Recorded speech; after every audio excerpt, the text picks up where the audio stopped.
아달월 곧 12째 달 13일은 왕의 어명을 시행하게 된 날이라. 유다인의 대적들이 그들을 제거하기를 바랐더니 유다인이 도리어 자기들을 미워하는 자들을 제거하게 된 그 날에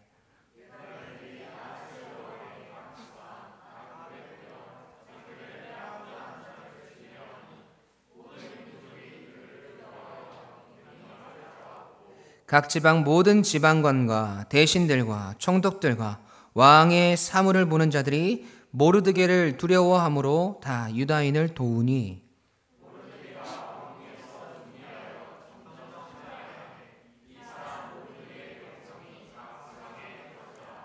유다인이 칼로 그 모든 대적들을 쳐서 도륙하고 진멸하고 자기를 미워하는 자에게 마음대로 행하고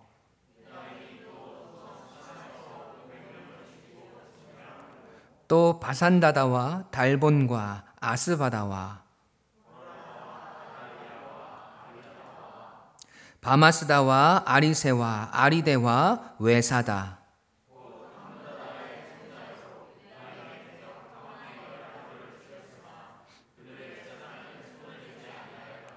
그날에 도성 수산에서 도륙한 자의 수여를 왕께 아뢰니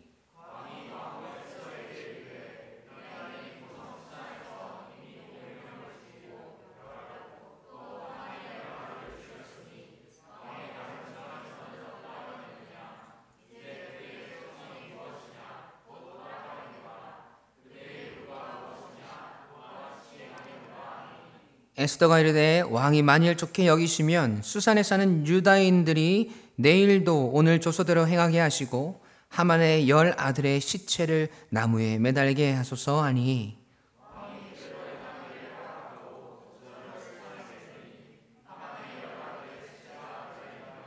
아달월 14일에도 수산에 있는 유다인이 모여 또 300명을 수산에서 도륙하되 그들의 재산에는 손을 대지 아니하였고 왕의 각 지방에 있는 다른 유다인들이 모여 스스로 생명을 보호하여 대적들에게서 벗어나며 자기들을 미워하는 자 7만 5천 명을 도륙하되 그들의 재산에는 손을 대지 아니하였더라. 아멘. 살아계신 하나님의 말씀입니다. 오늘은 하나님으로 사는 인생 11번째 그날의 우리는 이라는 말씀의 제목으로 함께 은혜를 나누기 원합니다. 우리는 지난 시간 말씀을 통해서 우리에게 아직 끝나지 않은 전쟁에 대해서 함께 살펴보았습니다. 대적 하만이 죽임을 당한 승리에 도취되어 있지 않고 유다 백성들을 살려야 하는 그 사명에 계속해서 집중했던 에스더와 모르드게의 모습을 우리는 보았습니다. 하만에 의해서 페르시아에 있는 모든 유대인들을 죽이고 도륙하기로 결정한 날, 유대인들은 오히려 하나님의 놀라우신 섭리를 통해서 자신들의 생명을 지키고 보호할 수 있게 되었습니다. 새롭게 수상의 자리에 오른 모르드게에 의해서 새로운 조서가 반포되었습니다. 그 조서의 내용이 이렇죠. 에스더 8장 11절 말씀입니다. 조서에는 왕이 여러 고을에 있는 유다인에게 허락하여 그들이 함께 모여 스스로 생명을 보호하여 각 지방의 백성 중 세령을 가지고 그들을 치려하는 자들과 그들의 처자를 죽이고 도륙하고 진멸하고 그 재산을 탈취하게 하되 아멘. 그날에 자신들을 지킬 수 있도록 준비하고 오히려 유대인들을 대적하던 원수들을 멸망시킬 수 있는 그 날이 된 거죠. 하나님의 백성들 앞에는 이미 승리와 성공이 보장되어진 것처럼 보여집니다. 모든 환경과 여건과 행하는 일들이 잘 풀려져 가고 있는 것 같습니다. 그 승리의 날에 하나님의 백성들은 또 어떤 모습으로 서 있었을까요? 오늘 말씀은 우리에게 또 어떻게 하나님으로 살아가는 인생이 되라고 말씀하고 계시는 걸까요? 첫 번째로 우리는 함께 지어져가는 그리스도인이 되어야 합니다. 함께 읽어볼까요? 시작. 아멘. 자, 시간이 흘러서 드디어 아달월 12번째 달 13일이 되었습니다. 아하수에로 왕의 이름으로 반포되어진 2개의 조서가 시행되어지는 결전의 날이죠. 한 조서는 그날에 이스라엘 백성을 모두 죽이고 도륙하고 진멸하고 그들의 모든 재산을 탈취하라는 조서였고, 또 하나의 조서는 그렇게 이스라엘 백성들을 죽이려는 자들을 죽이고 도륙하고 진멸하고 그들의 모든 재산을 탈취하라는 조서였습니다. 두 개의 조서가, 두 가지 명령이 정면으로 충돌하게 되는 날이었습니다. 그날의 시작은 이렇습니다.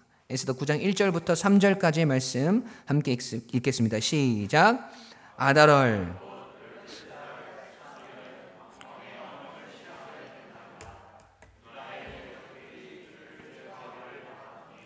유다인이 도리어 자기들을 미워하는 자들을 제거하게 된 그날에 유다인들이 아하수에로 왕의 각 지방 각 읍에 모여 자기들을 해하고자 한 자를 죽이려 하니 모든 민족이 그들을 두려워하여 능히 막을 자가 없고, 각 지방 모든 지방관과 대신들과 총독들과 왕의 사물을 보는 자들이 모르드게를 두려워함으로 다 유다인을 도우니. 아멘. 여러분, 유다 민족은 똘똘 뭉쳐서 그날을 대비하고 있었습니다. 그리고 그 나라의 최고의 권력자인 수상인 모르드게가 자신들의 민족이고 자신들의 편이에요. 여러분, 이제 두려울 것이 없습니다. 오히려 페르시아 민족들이 그들을 두려워하기 시작했습니다. 뿐만 아니라 나라의 대신들과 총독들과 집행관들이 모르드게를 두려워하여서 유다인들을 돕기 시작합니다. 그 어떤 누구도 유다인들을 공격할 수 없을 것 같습니다. 유다인들을 공격하는 것이 얼마나 어리석은 일인가를 그들은 충분히 알았다는 것이죠. 그럼에도 불구하고 유다인들을 공격하는 사람들이 있었을까요? 없었을까요? 에스더 9장 5절 6절 말씀 그리고 10절 말씀 함께 읽어보시죠. 시작. 유다인이 칼로 그 모든 대적들을 쳐서 도륙하고 진멸하고 자기를 미워하는 자에게 마음대로 행하고, 유다인이 또 도성 수산에서 500명을 죽이고 진멸하고. 10절. 곧 함무다다의 손자여 유다인의 대적 하만의 10 아들을 죽였으나 그들의 재산에는 손을 대지 아니하였더라. 아멘. 여러분, 처음으로는 도성 수산에서 500명의 대적들과 하만의 10 아들이 죽임을 당했습니다. 아무도 유다인들을 공격하지 못할 것 같았는데 아니었다라는 것이죠. 여기서 우리는 하나님의 백성들을 미워하는 그 역사가 얼마나 끈질기게 뿌리를 가지고 있는가를 볼 수 있습니다. 역사 속에서 끈질기게 계속해서 하나님의 백성들을 공격하고 미워하는 사상과 정신이 흘러내려오고 있는 것이죠. 이 배후에는요, 사단의 역사가 반드시 있습니다. 그래서 특별한 의미에서 이 에스더서는 사단의 역사 한가운데 있는 하나님의 백성들을 보호하기 위한 하나님의 특단의 조치와 역사적인 간섭과 계획을 보여주고 있는 한편의 드라마인 것이지요. 여러분, 다시 본론으로 돌아와 볼까요? 여러분, 이스라엘 백성들은 자신들의 생명을 지키고 보호하는 방법을 간구했고, 또 자신들을 공격하는 사람들을 오히려 공격하였습니다. 자신들의 생명을 피 터지는 전투를 통해서 지켜냈더라는 것이죠. 여러분, 하나님의 백성들이 어려운 일을 당할 때 일방적으로 당하기만 하고 가만히 기도만 하는 것이 성도의 본분인 것처럼 오해하는 경향이 있습니다. 그런데 그렇게 생각하시면 안 돼요. 하나님의 백성들도 자기 권리를 주장할 수 있고 자신의 생명과 목숨을 얼마든지 지킬 수 있어야 합니다. 여기서 중요한 것은 그리스도인답게 지켜내야 한다는 것이죠. 하나님의 백성다운 방법으로 나를 지키고 나의 권리를 지키고 나의 목숨을 지킬 필요가 있다라는 것입니다. 여러분들, 그래서 이스라엘 백성들은, 유다 민족은 대적들을 죽이고 진멸하였습니다. 그런데 대적들에게 쳐들어가서 그들을 죽이고 진멸한 것이 아니죠. 어떤 사람들을 죽였습니까? 오늘 본문 16절 말씀 함께 읽습니다. 시작. 왕의 각 지방에 있는 다른 유다인들이 모여 스스로 생명을 보호하여 대적들에게서 벗어나며 자기들을 미워하는 자 7만 5천 명을 도륙하되. 아멘. 여러분, 도성 수산에서뿐만 아니라 각 지방에서 대적들을 7만 5천 명이나 죽였습니다. 7만 5천 명. 어마어마한 숫자죠. 그런데 어떤 대적들이었느냐? 자기들을 미워하는 자 7만 5천 명이라고 기록되어 있습니다. 여러분, 여기서 자기를 미워하는 자라는 말이 히브리어로 사네라는 말이에요. 사네. 우리말로 해석하면 원수, 증오스러운의 뜻이 있습니다. 미움이라는 것은요, 여러분, 그 마음에서 시작해서 그 행동까지 내포되어 있는 단어죠. 다시 말해서 유다인들을 미워하고 증오한 나머지 그들을 공격하려고 했던, 그리고 실제로 공격했던 사람들만 죽인 거예요. 혹자들은 에스더 9장을 보면서 이 에스더가 너무 잔인한 거 아닌가. 여자가 하늘 품으면 5, 6월에도 눈이 내린다고 하더니 아주 그냥 닥치는 대로 다 죽여버리는구나 하고 생각할 수 있습니다. 그도 그럴 것이, 여러분 13절에 보면 아하수에로 왕에게 간청하여서 죽은 하만의 10 아들의 시체를 나무에 매달았습니다. 여자가 얼마나 독하면 하만의 10 아들의 시체를 다 나무에 매달라고 했겠어? 하고 생각할 수 있지만 하만의 10 아들도 유대인을 공격하는 무리에 끼어서 마지막 반격을 시도했을 것입니다. 그래서 죽임을 당했던 것이지 에스더가 일부러 복수하기 위해서 하만의 10 아들을 죽인 것이 아닙니다. 그리고 나무에 매달도록 요구한 것 또한 하나님의 백성들을 공격하는 사람들의 끝, 그 말로가 어떠한 것인가를 경고로 삼기 위한 요청이었던 것입니다. 여러분, 지금 유다인들은 정당방위를 취하고 있는 것이지요. 자신들을 지켜내기 위해서 피 터지는 전쟁을 치르고 있는 것입니다. 방어전을 치르고 있는 거예요. 우리의 영적 전쟁도 여러분 이와 마찬가지지 않습니까?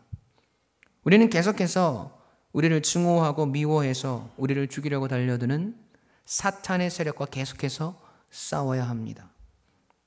날마다 해이해지고 무기력해지는 우리의 마음과 생각과 전쟁을 벌여야 하는 것입니다.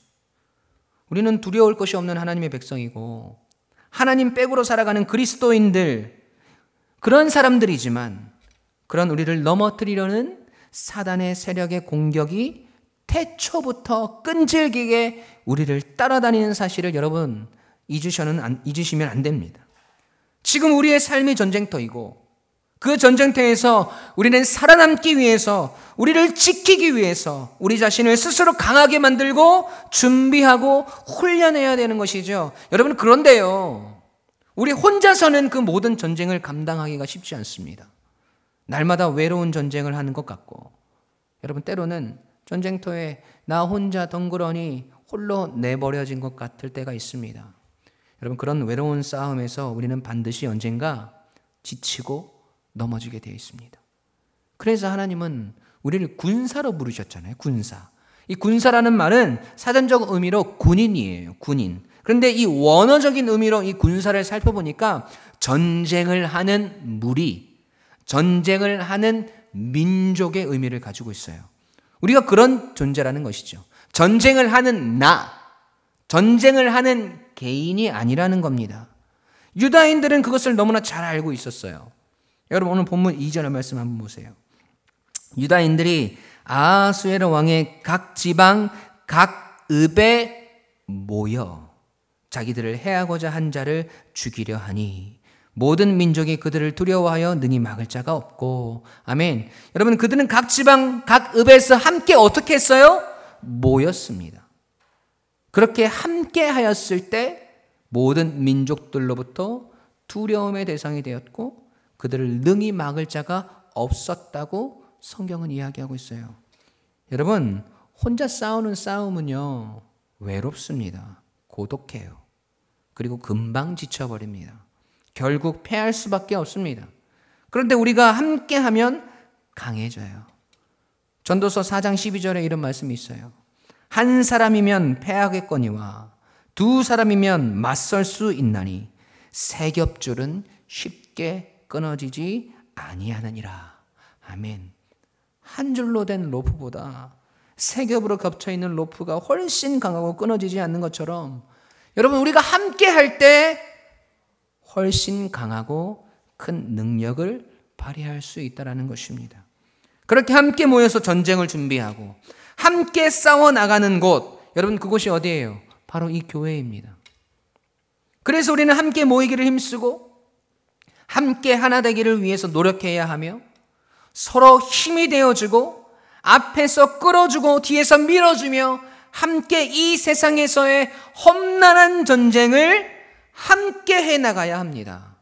여러분, 그러라고 하나님께서 오늘 우리를 이곳에 모으신 것이고 함께 교회로 치어져 가도록 우리를 다듬어 가시는 줄 믿습니다. 여러분, 그런데요, 하나됨을 위해서 함께 하기 위해서 전쟁을 잘할 수 있는 그 스킬과 능력을 갖춘 사람들로 교회가 가득하면 얼마나 좋을까요?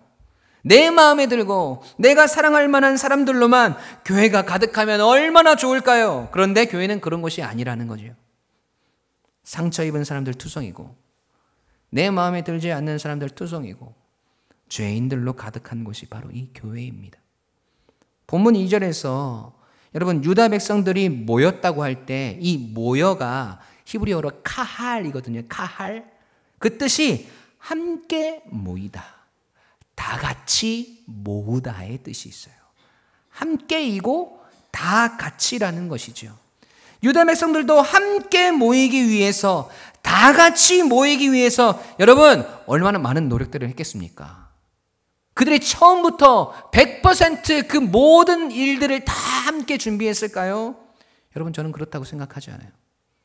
에스더에는 기록되어 있지 않지만, 자, 우리 아달월 13일을 대비하기 위해서 함께 모입시다 라고 분명히 이야기했을 때 분명히 뺀질뺀질거리는 그런 사람이 있었을 것이고 민기적거리는 사람들도 있었을 거예요. 여기로 오세요 하면 저기로 가는 사람도 있었을 것이고요. 자, 함께 합시다 하면 나는 함께 하기 싫은데, 나는 혼자 있는 게 좋은데, 나는 저 인간 꼴 보기 싫어서 나는 안 갈 건데, 나는 전쟁을 할 힘이 없는데 하면서 뒤로 꾸물꾸물거리는 사람들이 반드시 있었을 것이라는 거죠. 여러분, 그런 사람이 없었겠습니까? 아니요. 여러분, 우리가 어떤 민족인데요. 그런 사람들이 없었으려고요. 그런데 어떻게 함께 할 수 있었을까요? 뺀질거리는 사람 보면 속이 부글부글 하다가도 한숨 한번 쉬고, 자, 그래도 우리 함께 하시죠. 하나님께서 우리와 함께 하십니다. 힘을 내세요. 어르고 달래면서, 나는 힘이 없는데요, 저는 일어설 힘도 없어요. 그런 사람 옆에 가서 양옆에서 부축해가면서 여러분 그렇게 모였을 거예요. 여러분, 우리도 하나님께서 함께하게 하신 이 교회에서 카할, 함께 모이기 위해, 다 같이 모이기 위해 노력해야 한다는 거죠. 우리의 신앙과 교회에 닥쳐질 영적 전쟁의 날을 대비하기 위해서 여러분, 우리는 함께 해야 합니다. 함께 해야 승리할 수 있습니다. 그 함께함을 위해서 우리 안에서 서로를 이해함과 온유함과 사랑으로 서로를 대해야 합니다. 이 군사의 대열에서 이탈하지 않도록 함께 뒤처지는 자들을 부축해 줄 수 있어야 합니다.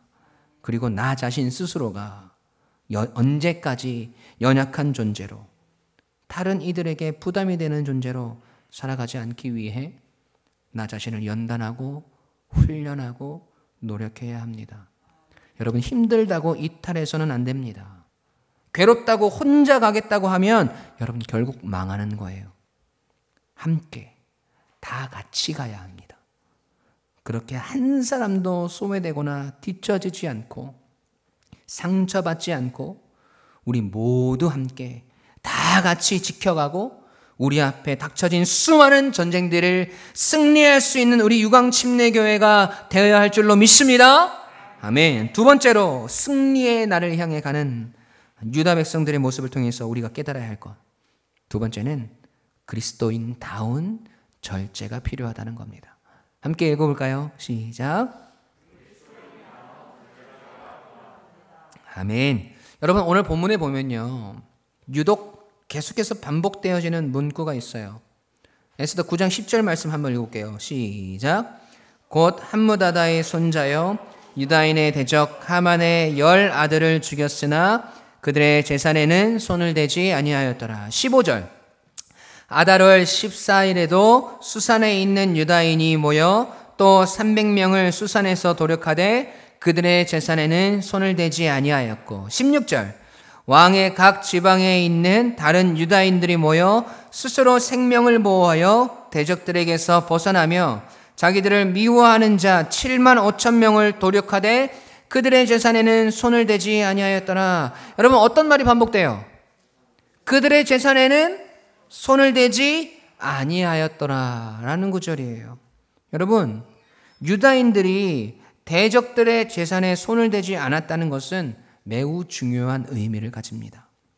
왜냐하면 그들에게 내려진 명령이 그것이 아니었어요. 에스더 8장 11절 말씀 보세요. 조서에는 왕이 여러 고을에 있는 유다인에게 허락하여 그들이 함께 모여 스스로 생명을 보호하여 각 지방의 백성 중 세력을 가지고 그들을 치려하는 자들과 그들의 처자를 죽이고 도륙하고 진멸하고 그 재산을 어떻게? 탈취하게 하되. 뭐라고 기록되어 있습니까? 대적들을 죽이고 도륙하고 진멸하고 또요 그 재산을 탈취하게 하되라고 조서에 쓰여 있습니다. 그러니까 페르시아 사람들이 아달월 13일에 유다인들을 공격하면 공격하는 자들에 대해서는 누구를 막론하고 상대방을 죽일 수 있고 공격하는 자들의 재산을 탈취할 수 있었던 것이죠. 그런 권리가 그들에게 주어졌어요. 이러한 권리가 주어졌음에도 불구하고 유다 백성들은 대적들의 재산을 어떻게 했습니까? 탈취하지 않았어요. 여러분, 이 점을 우리가 유심히 보아야 합니다. 조서대로 그들의 재산을 모두 탈취하면 그들은 더욱 부유한 민족이 될 수 있었을 것이고 복수의 끝을 볼 수 있었을 텐데 그들은 왜 그렇게 하지 않았을까요? 여러분, 우리에게 어떠한 일을 할 수 있는 권리가 주어져 있습니다. 그럼에도 불구하고 때때로 하나님의 백성들은 하나님의 영광과 하나님의 윤리를 지켜내기 위해서 사용할 수 있는 권리를 사용하지 않는 절제가 필요할 때가 있습니다. 우리가 어떤 일을 할 수 있지만 하지 않는 것이죠. 이러한 교훈을 우리에게 하고 있는 성경 말씀이 있습니다. 사도 바울이 고린도 교회에 쓴 편지죠. 고린도전서 6장 12절 말씀 함께 읽겠습니다. 시작.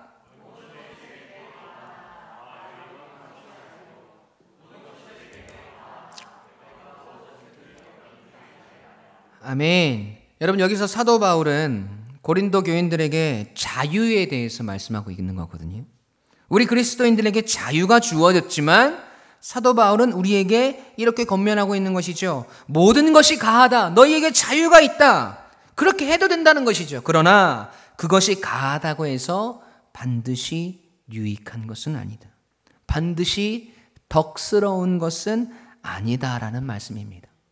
여러분, 한 가지 예를 들어볼까요? 저는 그리스도인들이 술을 먹는다고 해서 지옥에 간다고 생각하지 않습니다. 술을 마신다고 해서 그것이 죄라고 생각하진 않지만 그렇다고 해서 술을 마시는 것이 좋은 일이라고 생각하지 않아요. 그것은 때때로 신앙이 약한 사람들에게 시험거리가 될 수 있고 자기 자신을 컨트롤하는 면에 있어서 어려움이 될 수도 있습니다. 그리고 죄로 연결될 수 있는 가능성이 매우 큽니다. 그로 인해서 하나님과의 관계가 파괴될 수 있습니다. 죄는 아니지만 덕이 되지 않는 것입니다. 여러분, 그래서 마실 수 있지만 안 마시는 겁니다. 우리에게 주어진 자유를 우리가 잘 사용할 줄 알아야 된다는 것이죠. 여러분, 유다인들도 마찬가지였어요. 나를 공격한 사람들의 재산을 탈취할 수도 있었지만 안 하는 거예요. 그 전쟁이 경제적인 이득을 얻기 위한 것이 아니었을 뿐 아니라 그들 스스로 자신들을 지켜보고 있는 수많은 사람들, 수많은 페르시아 사람들에게 하나님의 자녀다운 덕을 세우기 위해 자기 행동의 윤리적 한계를 스스로 정한 거예요. 이 땅의 사람들과 다른 민족들과 똑같이 도륙하고 죽이고 그 재산을 탈취하고 모든 것들을 다 가지는 그런 일들을 하지 않았다는 거죠. 여러분, 한 가지 더 예를 들어볼까요? 여러분, 화를 내는 것은 죄일까요? 죄가 아닐까요? 여러분, 화 안 나세요? 안 내세요? 여러분, 화를 낼 수 있어요. 화를 안 낸다면 우리는 인간이 아니죠. 성경은 화내는 것 자체를 죄라고 가르치지 않습니다. 하나님은 화를 허용하세요. 제가 에스더 서두에서 아하수에로 왕의 분노에 대한 부분에서도 이 말씀을 인용했었는데요. 에베소서 4장 26절 말씀 함께 보시겠습니다. 함께 읽겠습니다. 시작. 분을 내어도 죄를 짓지 말며 해가 지도록 분을 품지 말고. 아멘. 여러분, 분을 내더라도 그 분이, 그 화가 죄로 이어지지 않게 하고 그 분노를 해가 지도록 네 마음속에 품고 있지 말라고 권면합니다. 분노 자체, 그 분노의 감정 자체를 정죄하고 있지 않아요. 여러분, 우리 예수님도 화를 내셨지 않습니까? 우리 예수님도 분노하셨어요. 너무나 유명한 장면들이 많이 있지만 여러분, 바리새인들에게 여러분 예수님께서 화를 내셨잖아요. 이 독사의 자식들아 하시면서 독서를 내뿜으셨어요. 독사의 자식들아, 이렇게 다정하게 하셨겠습니까, 예수님이? 독사의 자식들아. 여러분, 또 유명한 사건이 있죠. 성전 청결 사건. 거기 보시면 예수님께서 막 대단하게 분노하시지 않습니까? 막 뒤집어 엎어버리시잖아요. 여러분, 이 장면을 생각하면서 저는 어렸을 때 어떻게 생각했냐면, 하나님의 성전을 장사하는 곳으로 변하여진 모습을 주님이 보시면서 막 너무 화가 나셔서 막 눈이 뒤집히셔가지고 우와 이것들이 하시면서 눈에서 막 레이저가 나오고 막 초사이언으로 변해서 이성을 잃은 예수님의 모습을 저는 어렸을 때 상상했었거든요. 여러분, 그런데 자세히 성경을 읽어보면 그렇지 않다는 것을 알 수 있어요. 예수님은 화를 내시면서도 어떠한 한계를 계속해서 긋고 계셨다는 것을 알 수 있어요. 요한복음 2장 15절 16절 말씀 함께 읽어볼게요. 함께 읽겠습니다. 시작.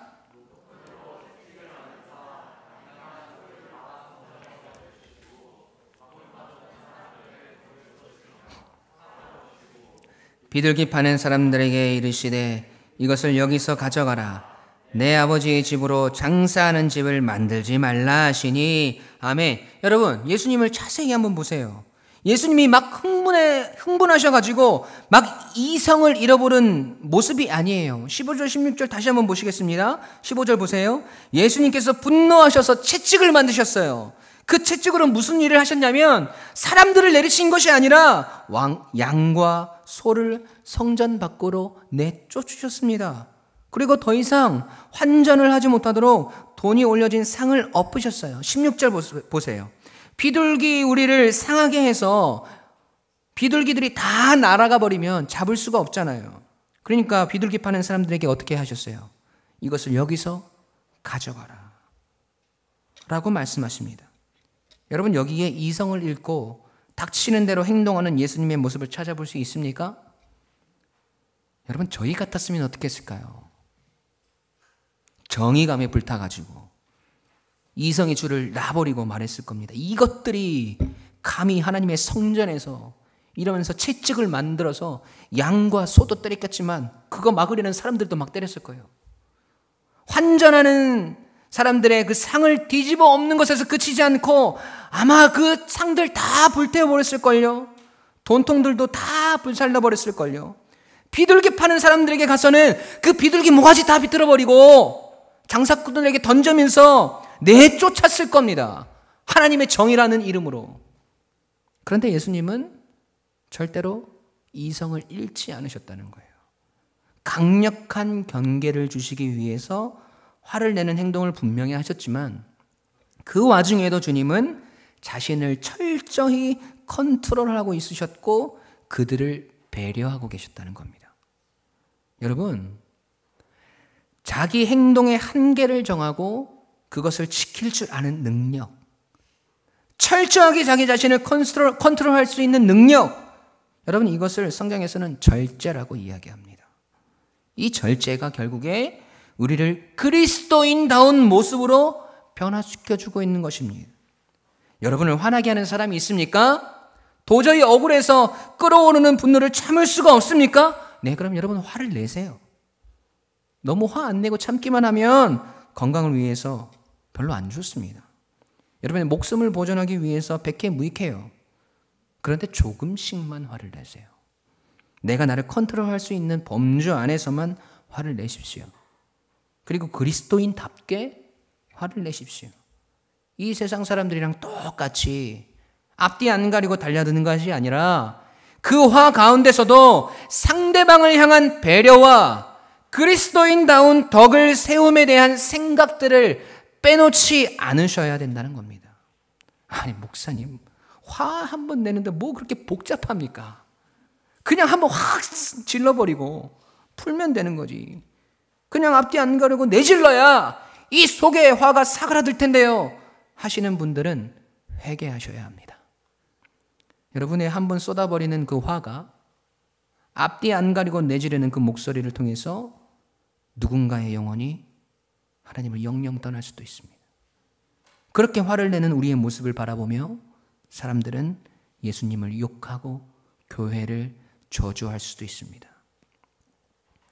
여러분, 하나님께서 이 땅을 살아가는 우리에게 주신 자유가 분명하게 있지만 그 속에서 우리는 하나님의 백성다움에 대한 생각들을 늘 하며 살아가야 합니다. 절제들을 통해서 우리의 생각과 입술의 고백과 행동 하나하나를 다스릴 수 있어야 합니다.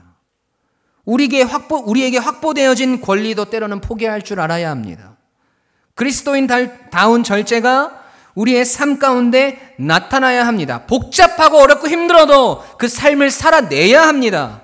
모든 것이 가하나 다 유익한 것이 아니요 모든 것이 가하나 그것이 반드시 덕스러운 것은 아닙니다. 유다 백성들이 행하였던 것처럼 그 제산에는 손을 대지 아니하였더라. 그럴 수 있음에도 자신들의 부유함보다 하나님의 백성다움을 위해서 하나님의 영광을 위해서 그 권리를 사용하지 않았던 절제함이, 참아냄이, 행동의 한계를 정할 줄 아는 그 능력이 오늘 저와 여러분의 것이 되길 간절히 소원합니다. 여러분, 그래서 오늘도 그리스도인다운 인생, 하나님의 백성다운 능력, 하나님으로 사는 인생다운 그 열매가 오늘 여러분의 삶 가운데 풍성하게 맺어지시길 주님의 이름으로 간절히 축원합니다. 아멘.